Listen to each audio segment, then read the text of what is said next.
So often when we read the Old Testament, we read it as though Israel alone existed on the whole earth. But they're interacting with all of these peoples around them, just as we are today as believers. We're encountering a culture that holds a different belief system than we do, and that's what Israel was encountering. And they had to ask themselves, what is it okay for us to adopt from this culture? What must we reject because of our faith? And what is it okay to accept only with modifications? What was surrounding these people in their everyday culture? What were they having to wrestle with, and how might that have found its way into the culture? And what would we do if we were in that situation?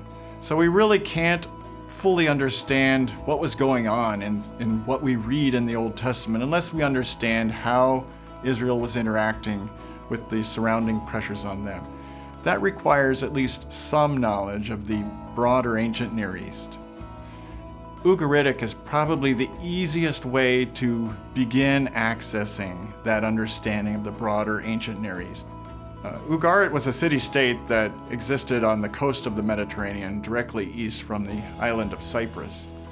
And they passed out of existence because of the invasion of the Sea Peoples around 1150 BC. So approximately around the time that Israel was entering the Promised Land. And we have all these texts from this civilization, this Canaanite civilization. And so we have a window by means of these texts into the culture that Israel was confronting. The language is very related to Hebrew. The culture was very close to Hebrew, both in time and geography. We have these Canaanite texts that give us insight into, we know, the Canaanite culture they were confronting. So it begins to move us out of that narrow focus on just Israel to that broader world that helps us to understand Israel.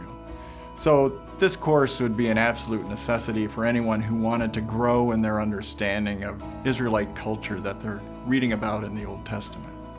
Well, any student who would be thinking about taking Ugaritic, who may have anxieties, I'd say you can put those to rest. I've taught this course for many years, and I realize what students wrestle with. It's not taking shortcuts, but presenting things straightforwardly, obviously, simply, so that they can grasp them before you move on to the next grammatical element. And it also presents them with each lesson with exercises that come directly out of Ugaritic texts. So they're not working on made-up sentences or phrases or vocabulary lists that somebody thinks might be helpful in learning the grammar, but they're facing actual Ugaritic texts, translating actual words from passages that they'll be wrestling with in the future. So it's giving them the opportunity to slowly work into the text. So a lot of effort has been made to present this as clearly and as straightforwardly as possible. Plus, these are going to be on videos as well, and so there's plenty of opportunity to go back and review, see it as many times as you want, get it down. There are exercises that take students all the way from recognizing what consonants look like to translating Ugaritic sentences. So it's step by step. If you put any work into it at all, there will be no problem. I've taught this enough to know that students can do this when it's presented clearly like this. So this course would be an absolute necessity for anyone who wanted to grow in their understanding of Israelite culture that they're reading about in the Old Testament.